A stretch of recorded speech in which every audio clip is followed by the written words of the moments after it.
And all participants are in listen-only mode, and the chat function has been disabled. In order to make a comment on the proposed rule, please raise your hand, and during the comment portion, my colleague and I will call on individuals in the order that commenters appear in a list of participants with their hands raised. Internet users will use the hand raise function by either selecting reactions from the meeting controls at the bottom of your screen and then selecting raise hand from the several options that appear inside the reactions panel. Telephone users can raise their hand by pressing *9 on the keypad of their phone. Please leave your hand raised until the time that you're called on to give a comment. And when the comment period begins, I or a colleague will call the name or telephone number of the participant, and then you can unmute your line. This may appear for internet users as a visual prompt on your screen. For telephone users, a recorded voice on your telephone will prompt you to unmute your line by pressing *6 on the telephone's keypad. These instructions are also included in the slide presentation. When it is time to comment, please begin your comment by stating your first and last name and your affiliation, the organization you represent. And if you could please keep your comments to 3 minutes to give others the opportunity to speak, we would appreciate that. Today's hearing is an opportunity for you to provide the agency with your comments regarding proposed rate methodology. Today's hearing is not an opportunity for the agency to respond to your comments. Therefore, we will not be addressing any comments or questions here today. I would remind everyone the Zoom chat is not an official avenue for posting comments or questions and will not be considered a formal comment submission on the proposed rule. The public hearing will be recorded, as I said, and written comments will be accepted until the comment deadline of 11:59 p.m. Eastern Standard Time on December 15th. Given that the department treats oral comments the same as written comments, if you've already submitted or plan to submit a written comment, you do not need to additionally deliver your comments orally at this public hearing for the department to consider them. After the comment period closes, the department will prepare written responses and will consider appropriate changes regarding the rate methodology as part of the formal rule adoption process. A copy of the written comment and agency responses will be available on the department's webpage. And we will now formally begin the hearing. Today's agenda, as I said, I'm Jeanette Sedgwick. I'm a policy writer here. We have other members of MaineCare who will introduce themselves as we move forward into the hearing. So first, Jessica Levesque will give us a rate determined process overview. I'll speak a little bit about the new service. Reimbursement methodology changes will be conducted by Dwayne Parsons, and opportunity comment will be all of you. So without further ado, Jessica Levesque is up. Hi, everyone. Thank you for being here today. I'm just going to quickly summarize the first 2 slides, which go over the new standalone section of Maine law that was enacted in August of 2022, which codifies the new process and principles for the MaineCare rate system. And what's new about this chapter 639 is we set a schedule for regular rate review and adjustments. It ensures a review of relevant state and national data for rate amounts and payment amounts. It formalizes clear and transparent processes for the rate determinations. And we do, like what we're doing today, we do public notices through the e-messages. We do public presentation and do a comment period for draft rates. And we do public responses to comments and post them on our website. Under this chapter 639, we've also established a MaineCare advisory panel, which we call the MAC.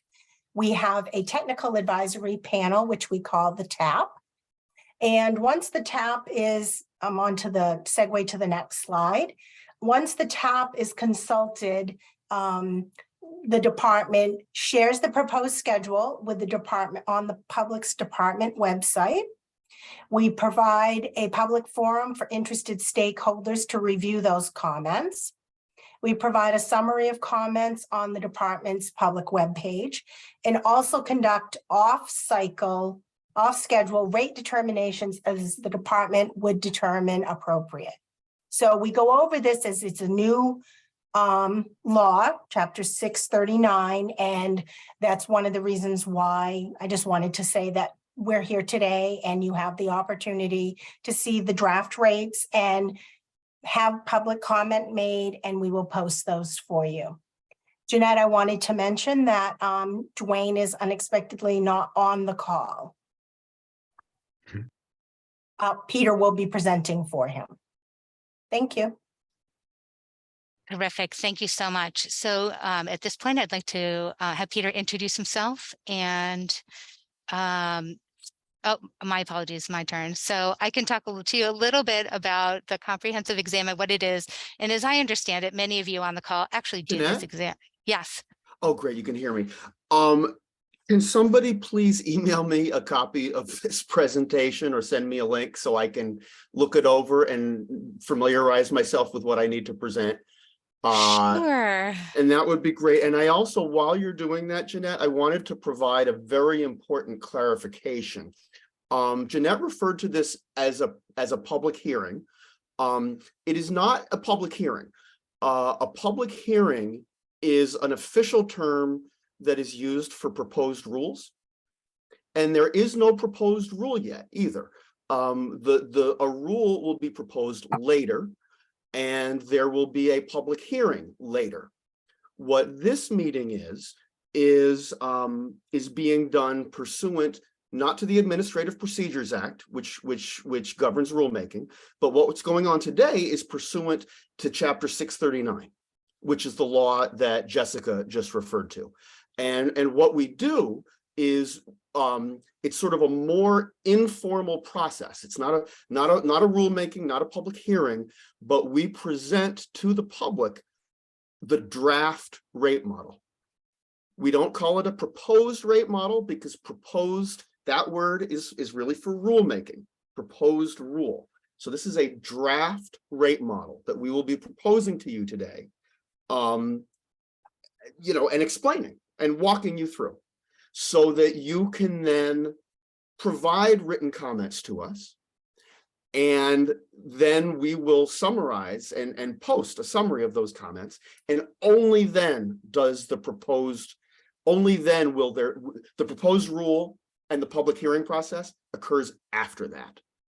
Right. So thank you very much, Peter, for elucidating that. I think it is important. So this is the first one of a kind. And so thank you, Peter, for making sure that we all understand this is that we are trying to call it a forum as opposed to a public hearing. And so I think that's why we're all here, so that we can, talk about these proposed rates. However, at the same time, it is essential that we are going to talk a little bit about the comprehensive evaluation. So, and as I started to say, is that everybody almost here on the call, I believe, is actually doing these comprehensive evaluations. And so here's the service that I believe many of you have already been doing. And we are now going to codify in law. So sometimes these are called the prep exams as well, right? Based on the history of this exam.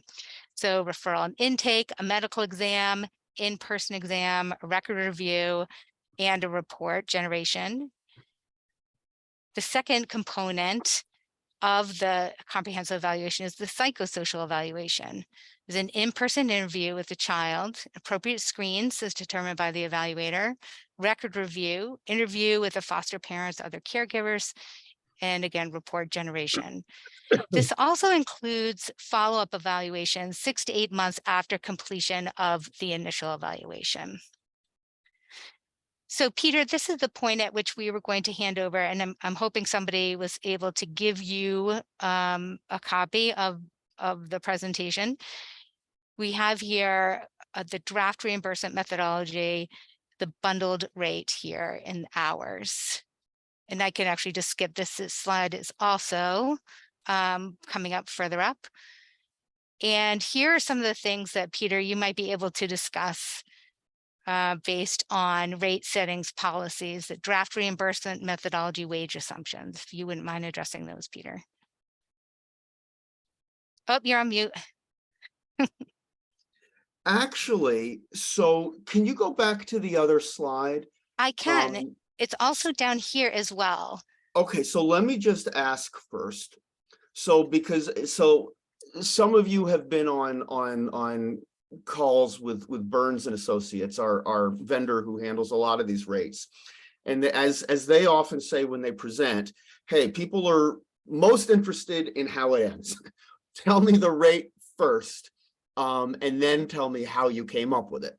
So let me ask Jeanette, so is the proposed rate $773.74, or I should say draft rate? Is that what's there on the first row? Yep, these are the rates that Dwayne had put together based on his chart. Right, but I'm asking. I believe what he gave me is the bundled rate. Yes. So 773, and then everything below it I'm looking to see, does that add up to? So here, Peter, is a screen, and I want to apologize to the audience about this unexpected last minute kind of blip here, but we're all going to look at this together. The initial comprehensive psychosocial evaluation includes these things, but these, however, are not the bundled rates and are billed separately. These up here are the bundled rates within each. So let me just ask. So I'm just looking, and that's 1, 2, 3, 4, 5, 6, 7, 8, 9, 10, 11, 12. So there are going to be 12 separate billable codes. Is that? This is the bundled rate right here, Peter. Okay. And Dean Bugash, do you want to hop in here? Yeah, I think I could jump in a little bit. And good afternoon, everyone. I'm Dean Bugai. I'm officially now the Associate Director of Children's Behavioral Health at the Office of Child and Family Services. Though in my previous role, I helped support, developing this work with the Office of Immune Care Services as a Children's Behavioral Health Manager at the Immune Care Policy Team.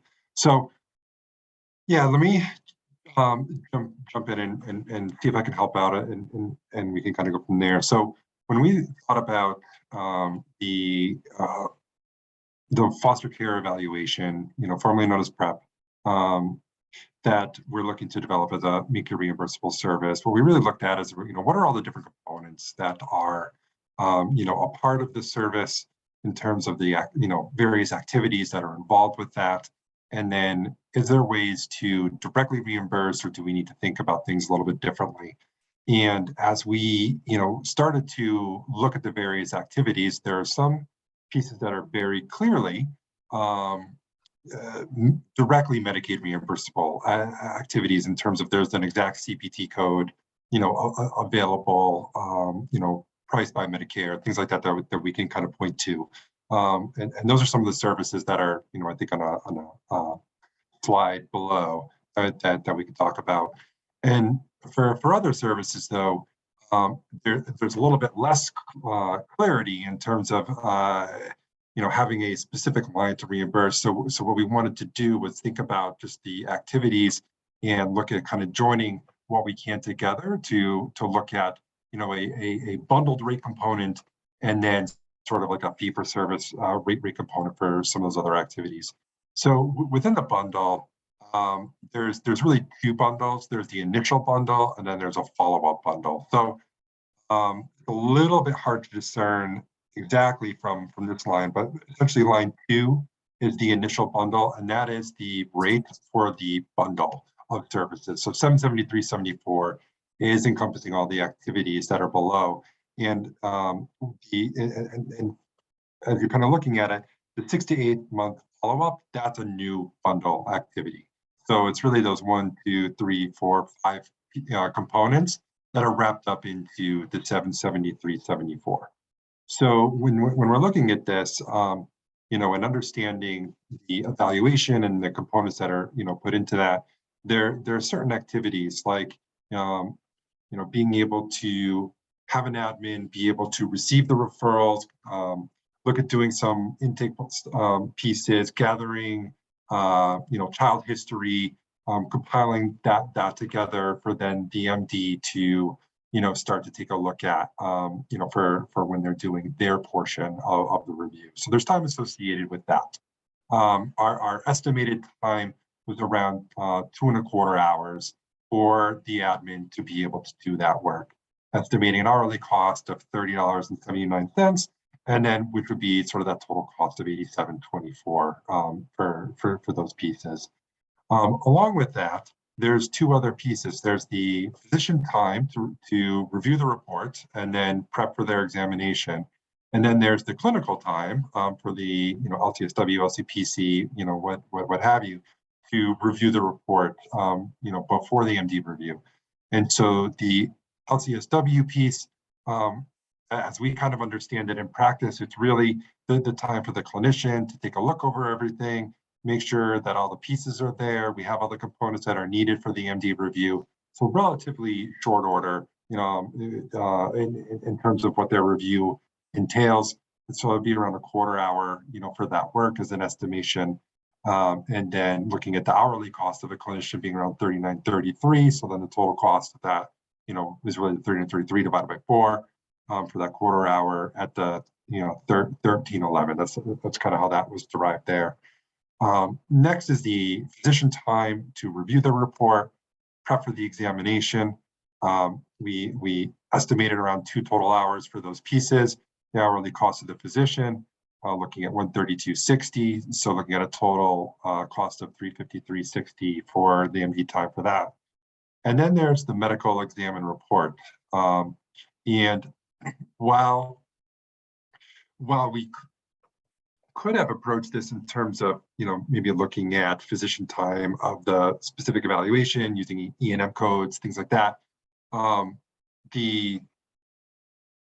Looking at exam time and report time and thinking about just sort of those two pieces together, there's not exactly a code available, for looking at sort of the report portion of things. So then we thought it might be a more straightforward approach to really include the physician's total time for their examination and report in one. And so looking at, 1 3/4 hours, around for that, which would be the 152.77 for that time. And then with a total cost of $263.30 or $267.35.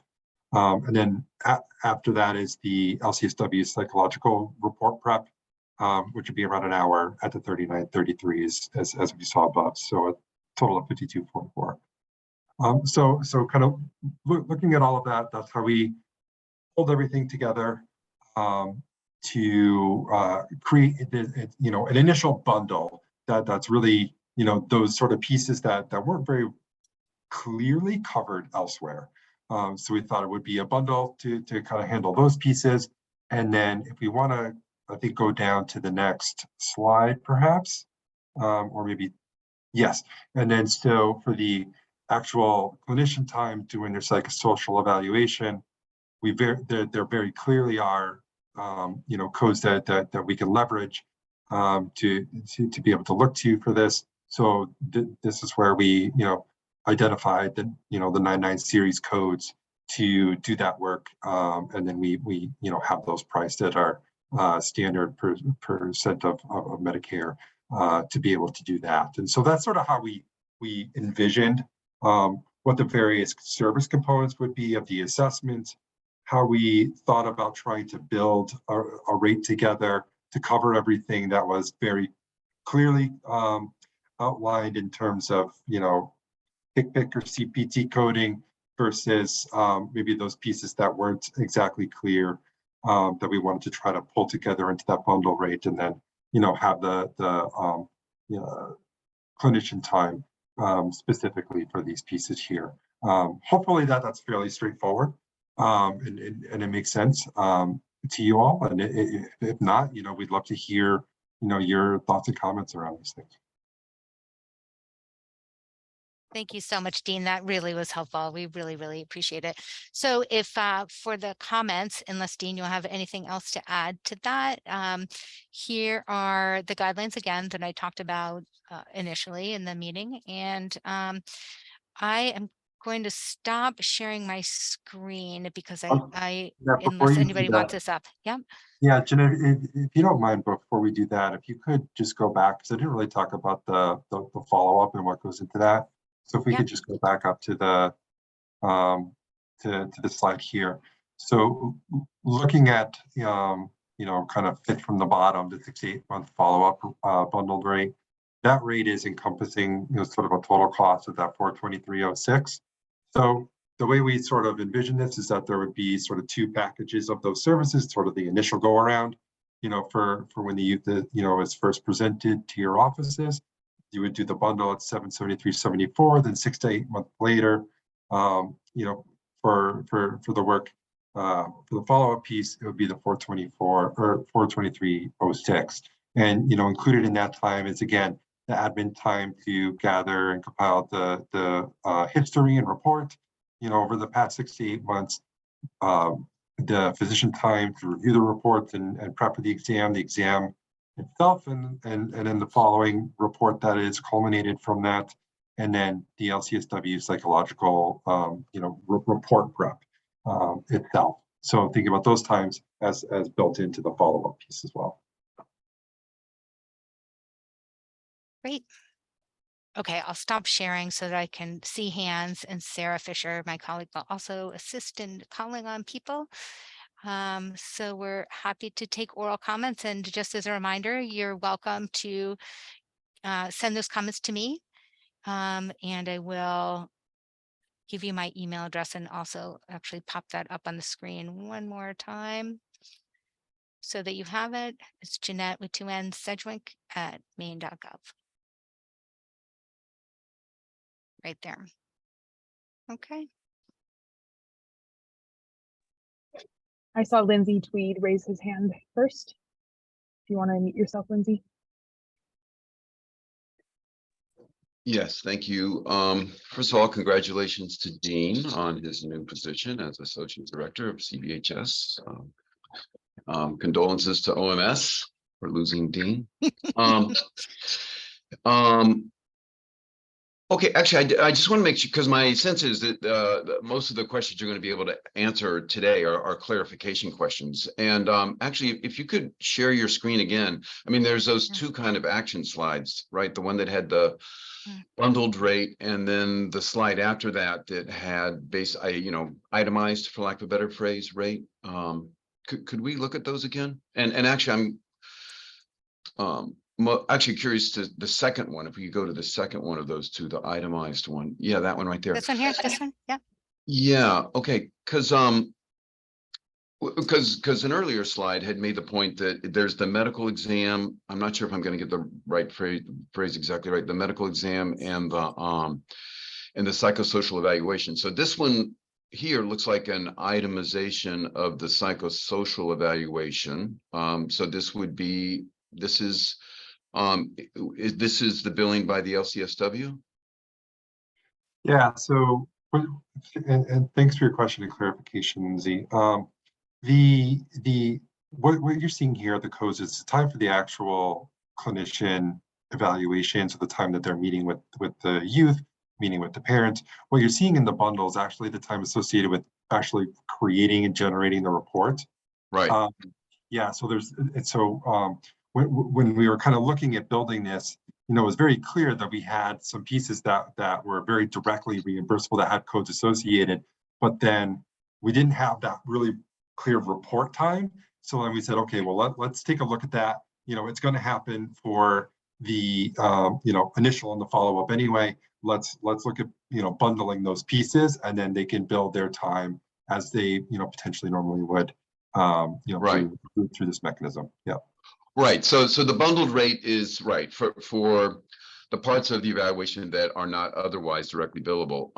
Now there's numbers of units here. Would those be limits for how, if one is going to access the bundled rate, if an organization, a provider, are these limits, for instance, evaluation with member, additional 30 minutes, 99355, it has 2. So does that mean that's definite a hard stop there?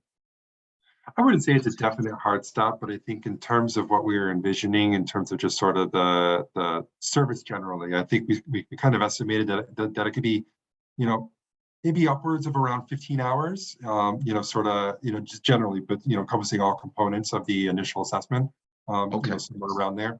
And that, what we were kind of thinking about is that, it would probably be generally around an hour. for the, psychosocial time, working with the, child themselves.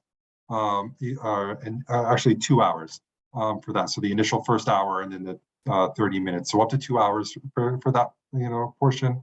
And then up to 2 hours for talking with the family. So there might be some variability in there. You may not need as much as that, but I think we were kind of generally understanding that it could be around 2 hours for each of those, pieces.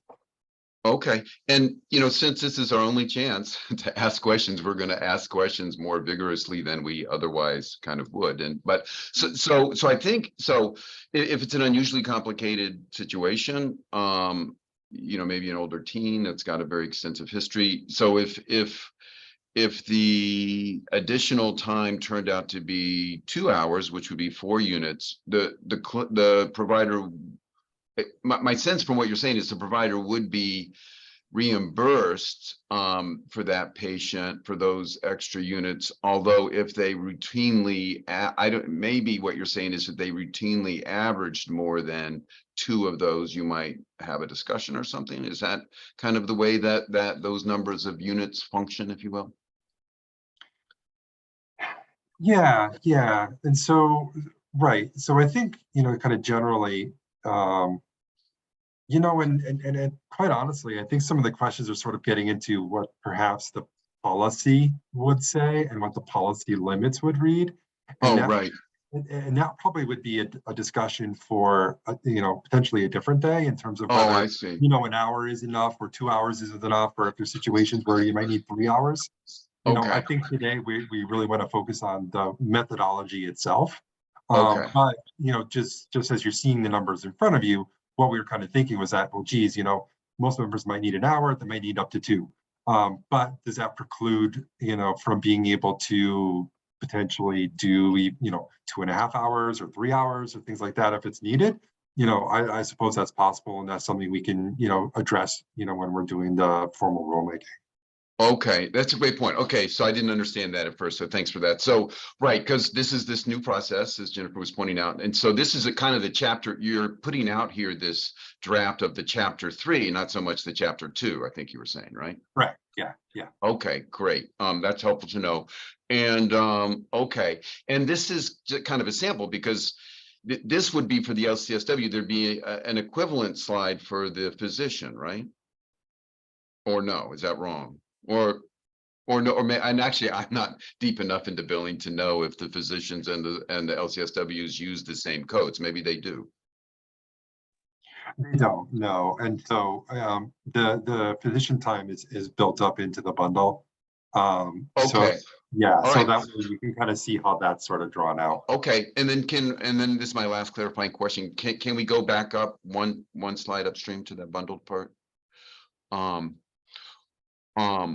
Right. Okay, because I think what you're saying there then is, the bundle, the proposal. I mean, I know that's a technical word, but the thought here is that all of the MD time can be covered by the bundled rate, whereas the LCSW time is partially covered by the bundled rate and then by that kind of itemized slide next.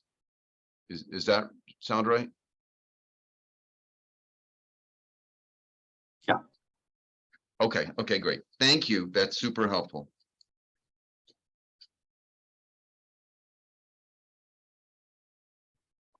I see Rachel Burrows raised her hand next. Rachel, go ahead and unmute yourself.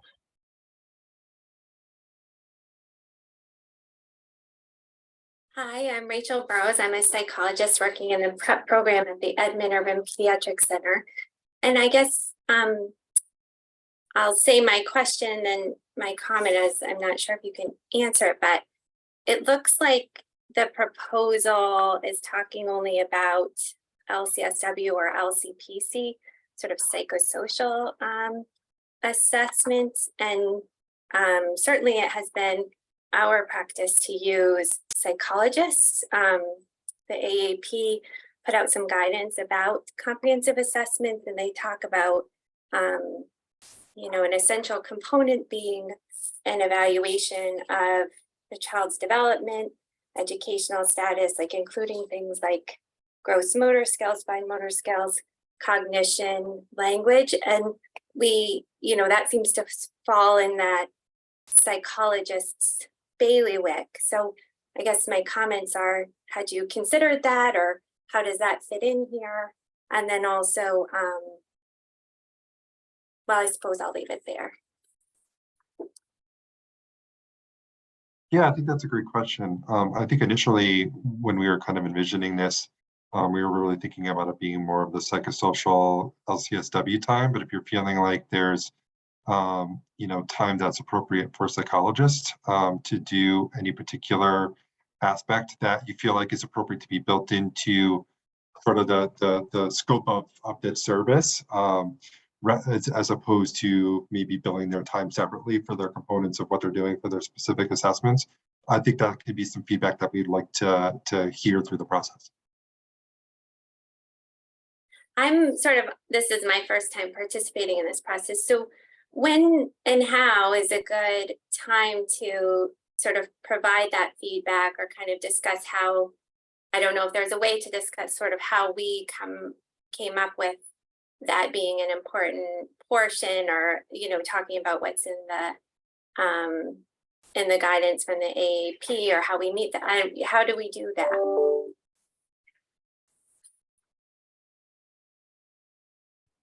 That's You'll a really be good able to question. I think- yeah, go yeah. ahead, Dean. Sorry. You'll be able to submit written comments and you'll send them to me, and those can take the form of whatever you like and whatever rationale that you would like to include. Yeah, and I think on that particular topic, I know for me, I'd be interested in hearing from colleagues, around this discussion, if they similarly do services as that, where there should be psychological time, built in, or are we in a situation where maybe one program is organized one way, one site is organized another, in which case we might have some differing, components depending on where we're located.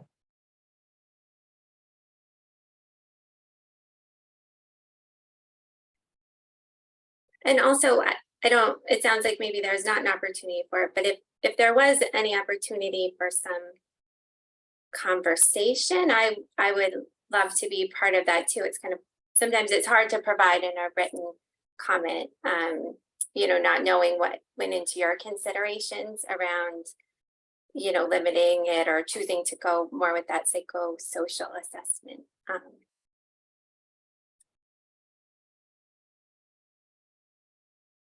Thanks, Rachel. I saw Amanda Brownell raised her hand next. Amanda, go ahead and unmute yourself. I have a couple of clarify. So I'm Amanda Brownell. I'm a child abuse pediatrician at Sterling, and we do the PrEP comprehensive health assessments. I do have some of Rachel's concerns, but I think we're going to have some time as a group to come up with the foster care committee to talk about these things together. So maybe that'll be some way for us to figure out as a group, kind of put together our thoughts. So my first kind of clarifying question is, if there's something billing about birth parents, is that actual birth parents, or are we talking about foster caregivers versus member, which I'm assuming is the child? I just wanted some clarification on what that is.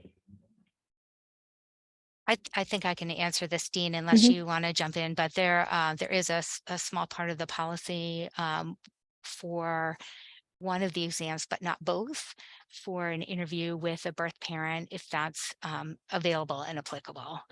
So that is an option. Okay, but what about the foster care provider? Is that something that's billable under the bundle, or is that something that would be the separate other rate? That I'm actually going to have to look at a little more closely. I don't have that answer right off the top of my head. No, So that's great. Yeah, no, that's why we're chatting. And you said, I just want to clarify, those 99354s, those are for social work clinicians, not physician medical providers. Yes, okay. And would psychologists continue to still bill under Section 65 if that's what they were previously doing? Or is that, so it kind of sounds like this bundle is meant to cover things that haven't been covered elsewhere. So if things are being covered elsewhere by Section 65, then those would continue to still be covered by Section 65. Yeah, absolutely. We're not doing away with any coverage under Section 65 for Okay. municipal services. And so if it's, and so I think that's where, when we're thinking about the components of what goes into the Mhm. evaluation for this purpose, is it that the psychological components are an essential component of this, or is it something that's also, done when necessary? So I think that's sort of some feedback that, we'd be interested in.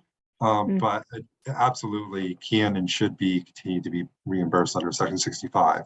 Yeah. Yeah, that might be kind of what Rachel was coming at, perhaps. Okay. And the I think that those are all the specific questions I have right now. Thank you. Thank you. Wenda, go ahead and unmute yourself. You're next. Hi, Wenda Saunders, pediatrician, primary care pediatrician for 30 years now, and doing PrEP evaluations at the Edmund Irvin Pediatric Center for the past year. My comment is looking at the bundled charges. My experience is those times are basically a minimum for the evaluations that I have done. And often it's significantly longer. So the question relating to that is, how did you come up with those times? And are they open to discussion? Because I'm not sure those are realistic times. And then I had another comment and question that's different from that. So I don't know if you want to tackle that first. Yeah, I mean, I think we came up with the kind of general timeframes based off of the information that we, kind of had, and through consultation, with our partners in the Office of Child and Family Services over the years. This is sort of what we looked at as what might be sort of like a general, guideline. Of course, if you're feeling like there's a need for additional, those are comments that we want to hear, so we can think about what would be appropriate to build into, the rate models. Thank you.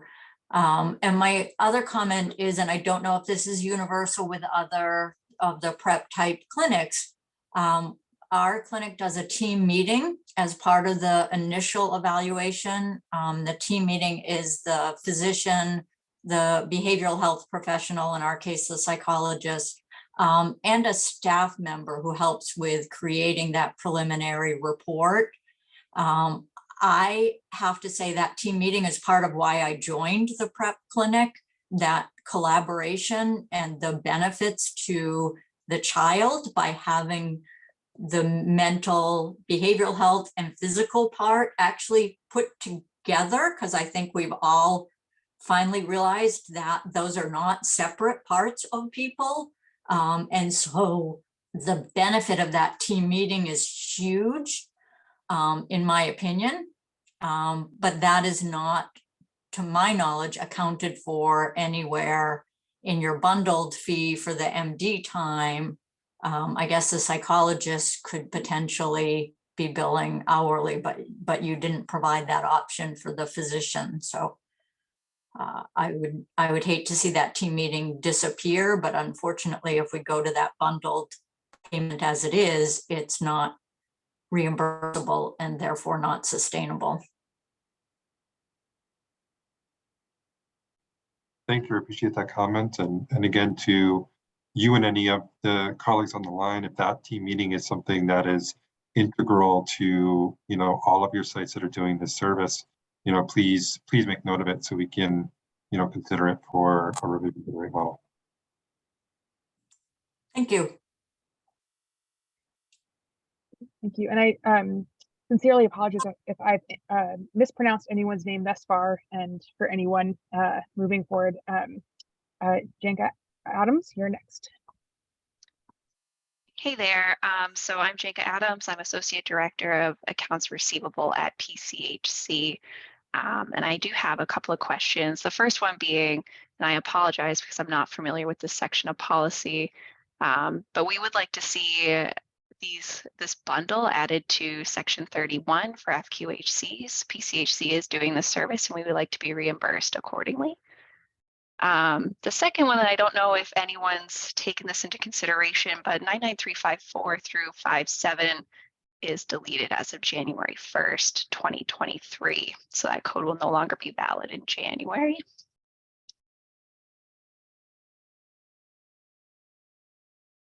Well, thank you very much for that feedback. Hadn't seen that come through, so we will make sure that gets updated. And then is there any feedback on adding to section 31?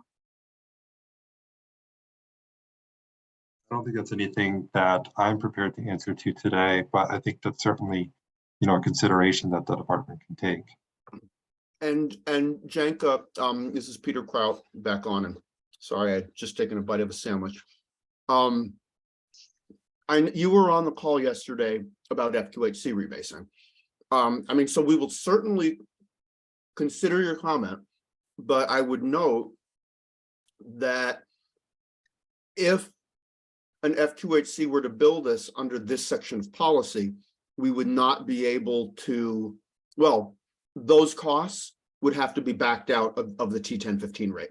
Because if we didn't back those costs out of the T1015 rate, we would be paying twice for the same service. Well, we So- would be looking for an addition of, I think it's the T1026 from section 23 being added to chapter 3, section 31 for FQHCs. And then that would replace T1015 and we would bill T1026 in its place. Okay, we can talk about that in the context of the rebasing, because that would affect how you fill out your template. Yeah, I just find it interesting because I mean, the reimbursement for this looks nice and it looks generous. PCHC is doing this work, but we are not being reimbursed anywhere near that number. And these added times of 2 hours for physician time, 2 hours for counselor time, that's not being accounted for in our rate system right now. Okay, yeah, thank you very much for bringing this up, and we'll take it under advisement as we proceed with both of these rate studies. Lindsay, go ahead again.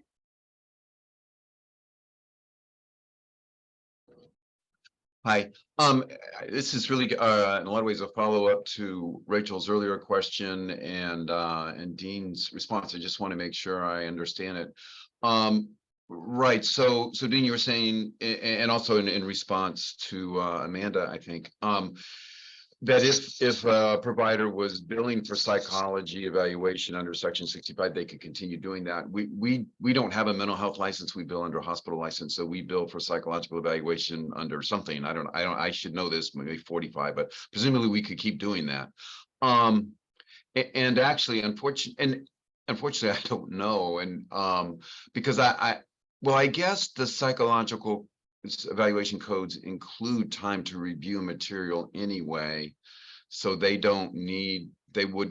psychologists wouldn't need extra bundled rate time because their record review is already bundled. I mean, already billable in the itemized way. Okay, I just wanted to make sure I got all that. So great, thanks. Thank you. Andrea, go ahead. Hi, I'm Andrea Tracy, a pediatrician in Maine for 30 years too, and working with the Augusta Prep Clinic for the past 3.5 years, almost 4. And my question is about the timeline that seems to be implied. And I'm very interested in that timeline that Dean and Peter both alluded to, and I wish there was a slide to even clarify that. But one of the things I noticed was that the LCSW would take 15 minutes to review records prior to the MD seeing them. And that's, certainly not part of a process we've been doing.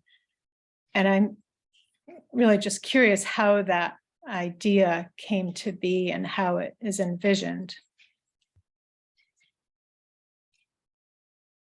Yeah, I think this is something when we were developing the model and really, I think, I don't know, Dr. Carmack, you have any thoughts on that, but I think that was something that we talked about in terms of, some of the programs and their practices. And, being able to assure, have someone assure that all the various, components are there and in place before the MD got the opportunity to take a look at it. I don't know if you have any other feedback you want to give there. I didn't know what the rules are of what I'm allowed to, when I'm allowed to participate. And I also wanted other people to have a chance to speak. But I think that was in one of the original sort of, when we started working on this, that was one piece that one of the clinics was doing, that somebody reviewed the records beforehand to kind of determine what needed to happen at the visit. So if it's not something that's happening, then we should consider that. But are any of the clinics doing that? No, there's not like a review that happens at the beginning. I think that's something that's done by the medical provider in our practice. And it seems that there's still a need for some medical review. For example, do we have immunization record? Was there a portion of the child's life in another state? Do we have those records? Was there a referral to a specialist that never occurred? And I just feel like that I'm not sure the LCSW is the appropriate person to catch some of the possible omissions. And it may end up being some unrecognized extra work for the medical person. Mm-hmm. The other comment that I made, now that Dean, you've asked me to, is it says MD, and we actually had, it could be a NP or a PA. It doesn't specifically have to be an MD.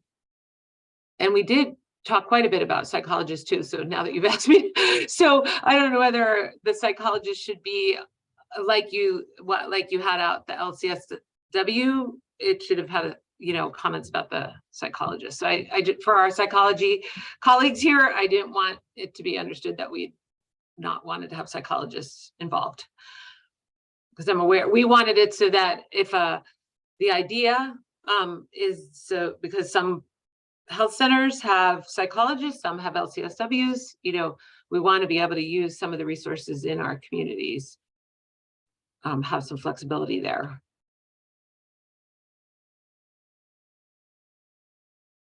Great. Thank you, Dr. Carmack and Andrea, for your comment. Amanda, go ahead again. You are muted. Thank you. So this goes back to the bundle question. If we do not do all the components of the bundle, would we just bill those separately?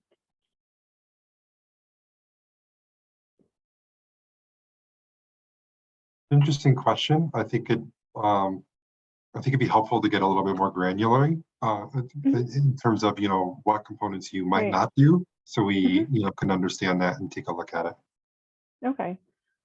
Right now or another time in comment section? I'm looking at the time, and I want to make sure that we have the opportunity for other folks to comment too. And so I think maybe if that's something you can, submit in terms of the, kind of written comment, okay. I think that'd be great.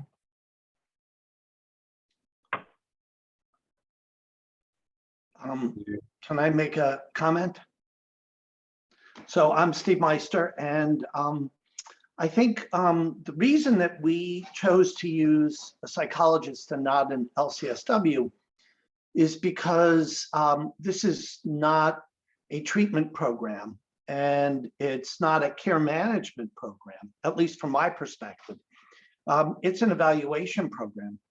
And part of the one of the great needs that these children have is educational. And so we get all of their school records and we review their educational needs. We get all of their child development records, and we review all of their CDS needs. And we know that these children have a much higher likelihood of needing special education services, and of struggling with school and learning. So, and I can give an example of a child that had 4, evaluations at 4 different schools.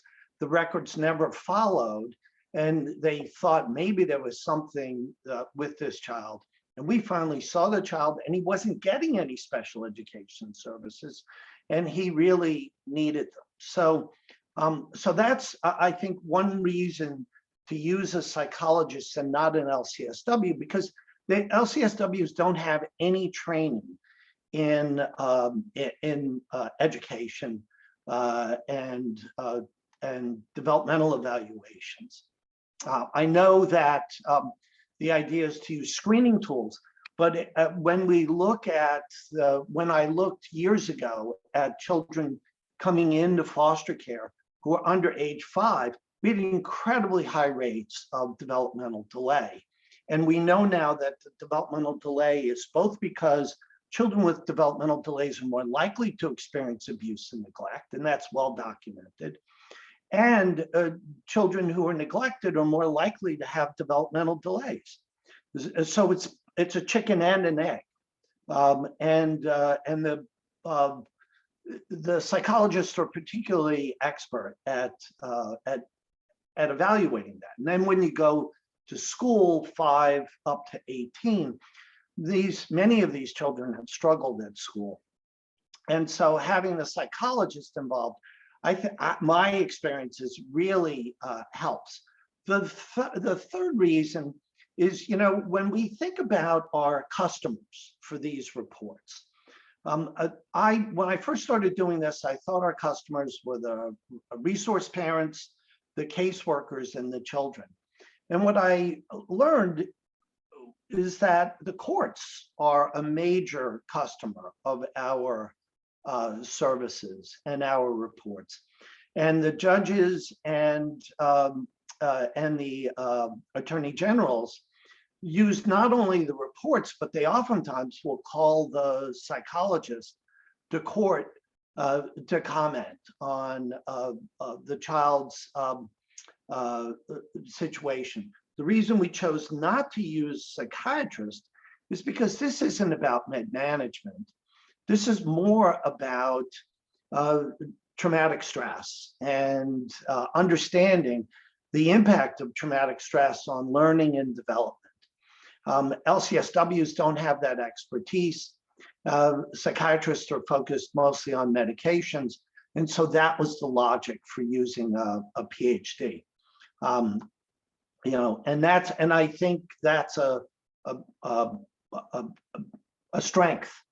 And I wish it was in all sites, because I really feel, boy, when I sit down with a psychologist and we go through and we write the report together, I always learn something. They have tools that they use to screen for trauma that we don't use, that we don't have expertise in using, like the trauma severity score, at just one of many. So that's my comment on why a psychologist. Thanks, Steve. Andrea? Yes, I'm back with another timeline question. I'm going back to what Peter said at the beginning of the meeting. I'm clarifying that this is a draft, not a proposal. And you, Jeanette, said we had until December 15th to provide comment. What happens after that? Once there's a proposal, is there another comment period or not?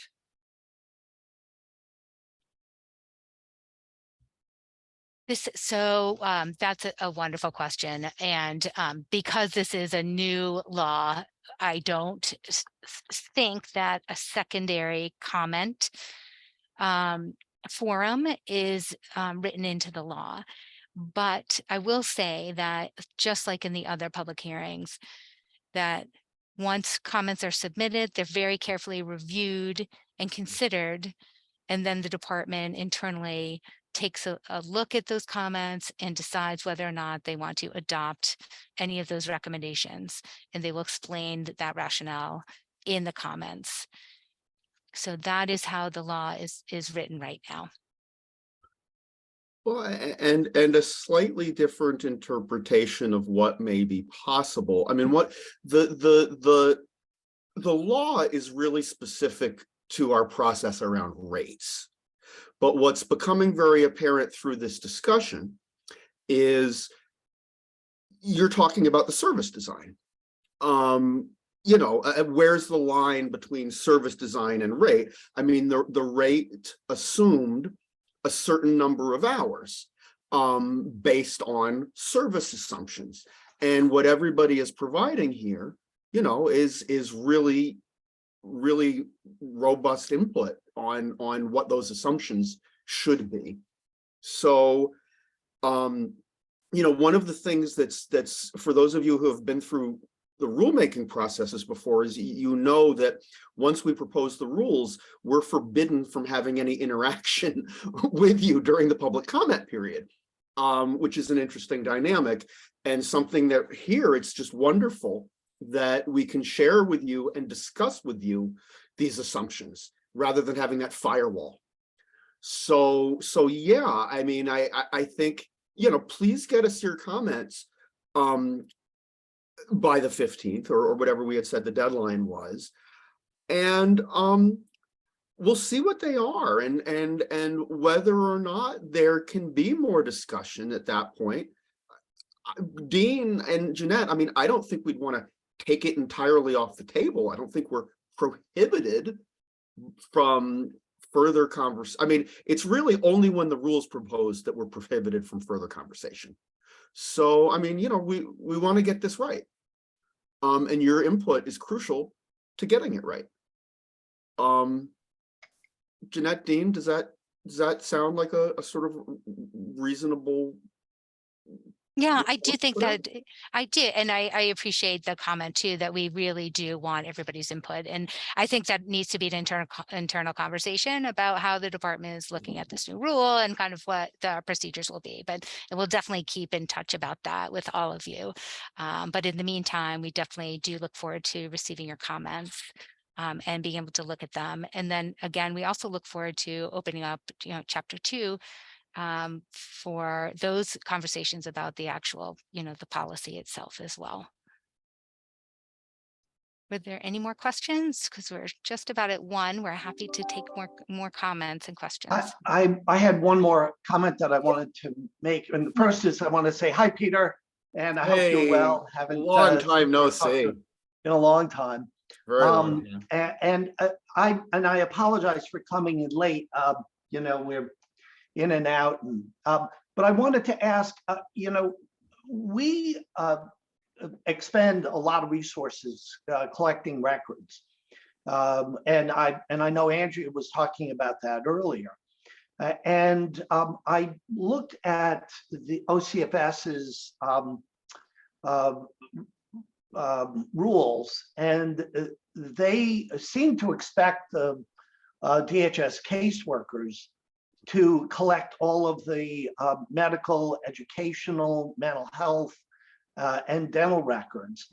And it was our experience before we started doing these programs 25 years ago, that they were unable to, in a realistic time fashion, to get those records. And as a pediatrician who was doing general pediatrics, the records never came in a timely fashion. And if a child, as Andrea was saying earlier, if a child was born out of state, the records never came.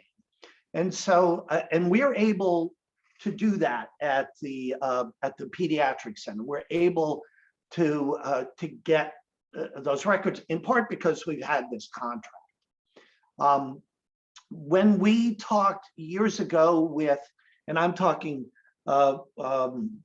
maybe 6-7 years ago, when the LePage administration was looking at creating a rate, we were talking about including record collection in the rate itself, so that that cost would be bundled. And I don't know if you've considered that. I don't know if Andrea has talked about that. Andrea was at those meetings with Larry Ritchie me and OCFS leadership at that time. Steve, So one point on from the rate setting perspective, and this gets to points that a number of people have made just about, the time that's involved in a service. When we set a bundled rate, we make an assumption about, on average, here's what we think it's going to take. Like somebody had said, wait a minute, 15 minutes for an LCSW to review prior to the review, and I don't know if the question there was, is it the LCSW or is it the 15 minutes? That was sort of what was being called into question. But, we certainly don't want folks to have to be like lawyers tracking and billing in 6-minute increments. We just don't want to go that direction.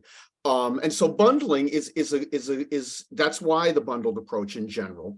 But yeah, it really just comes down to on average. So for your high risk, higher severity kids, there's going to be more time, not just on the record research, but on everything. And then the lower acuity, lower risk kids, there's going to be less time. And so ultimately, it's going to come down to, for a given provider or agency that's doing this work, given their mix of kids, what's the average going to come down to? And one provider is going to have a different average than the other, which means that the rate, we can't just say, we're not going to start making acuity adjustments. So it really, it's ultimately that one size is right enough for all assumption.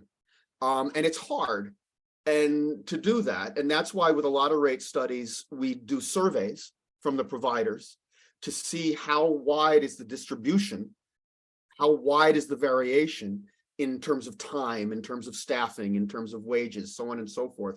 Because ultimately, when we come up with a rate, it needs to be that one thing. It's the reasonable cost on average of providing the service, with the knowledge that it could vary provider to provider and main care member to main care member.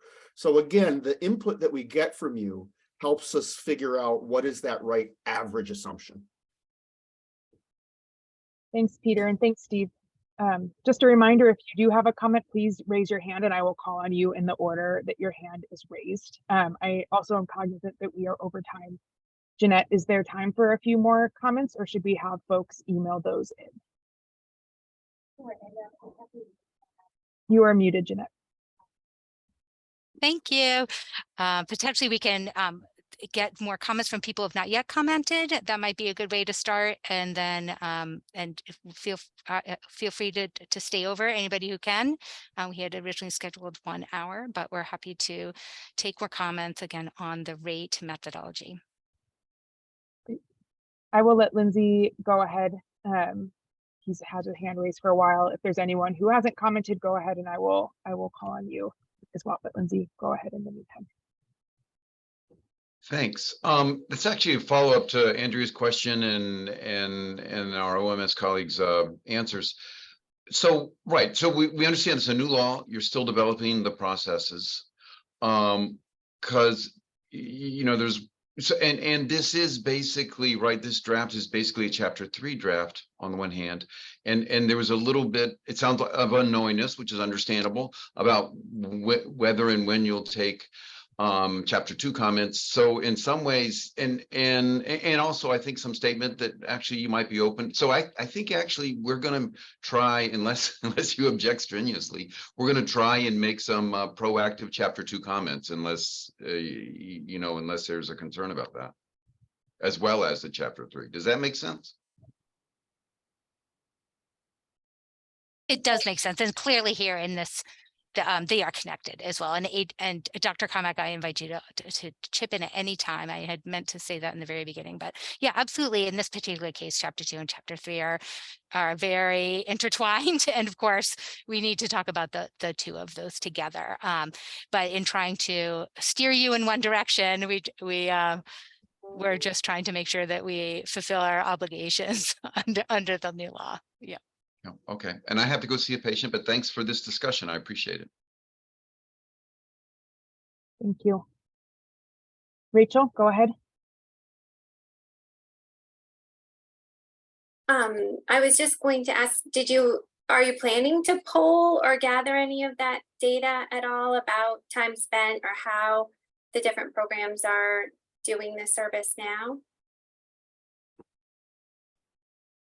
I think we would rely on you all to make sure that if you have a different idea about time spent and so forth, I think that would be, you know, very valuable feedback for us as we look at the rates.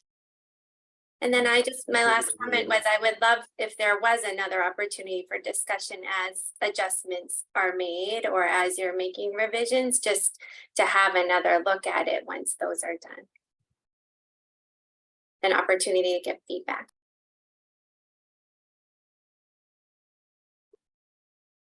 Thank you, Rachel. Andrea, go ahead. Thank you. I think basically it's similar to what Rachel was saying, but Peter, I just wanted to clarify something you said. You said that in some rate determination processes, there is a survey to see how wide the distribution is. And so far, has that happened in this process? Or is that what you're expecting to happen next? It has not happened in this process. There was no plan to have it happen. If you think it should, that would be a very valuable public comment, for a very valuable comment for you to send in, and we can consider it. I mean, I know that the department has some timing deadlines that it needs to meet, and you know, whether doing a survey would probably prove challenging with regard to those timing deadlines. But you know, once the comments come in, you know, we'll review what the comments were and figure out how to proceed. Thank you. And I think the other thing is basically similar to Rachel's other comment, that I agree, a discussion before the firewall that you refer to happens. Once I don't know whether to call it a draft. You said once it's a proposal, then there's no more discussion allowed. Is that what you're saying? Once it, under the Administrative Procedures Act, once the actual chapter 2, the actual chapter 3 has been formally proposed, has been submitted to the Secretary of State's office and gone out for public comment, at that point, it's sort of like a blackout where we're not allowed to talk with folks during the public comment process.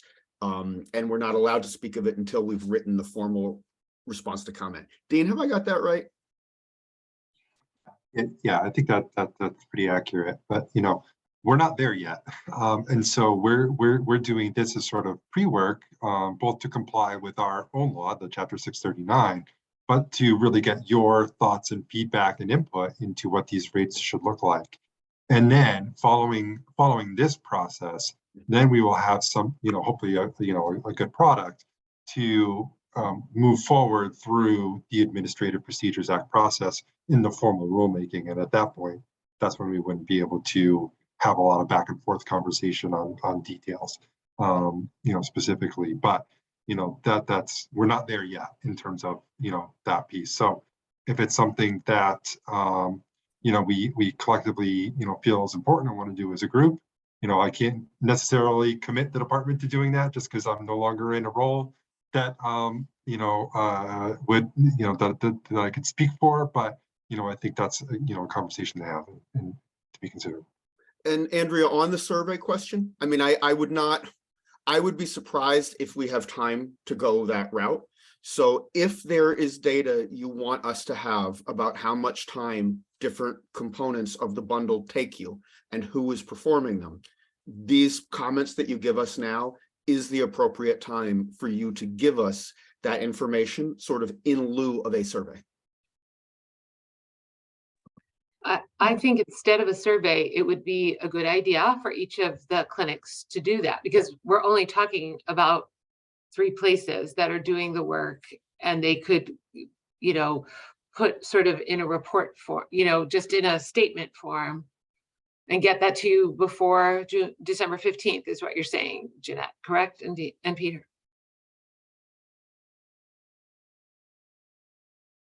I think a lot of this was based on conversations that happened multiple times in the past and piecing all of that together. So it's important to capture the latest of what people are doing. And for our the psychology colleagues on the call, when we started doing the work in the Bangor area, we didn't have a psychologist available. So, and there are parts of the state that there's not access to a psychologist. So not to totally value the work that the psychologist does, but we also want to be able to have opportunity in some parts of the state so there could be intake that then says the psychologist needs to be the next piece. So appreciate all the work that's happening. And we at MaineCare really do appreciate all of you and your expertise and experience. And we're very pleased that you could join us today on this call. We're so thrilled that you're serving so many young people. It's a very vulnerable population, and we all at MaineCare want to thank you very much. So it looks as though we might be at the end of our time. We do appreciate you and invite you to submit comments. Again, my address is just my name, Jeanette.Sedgwick at maine.gov.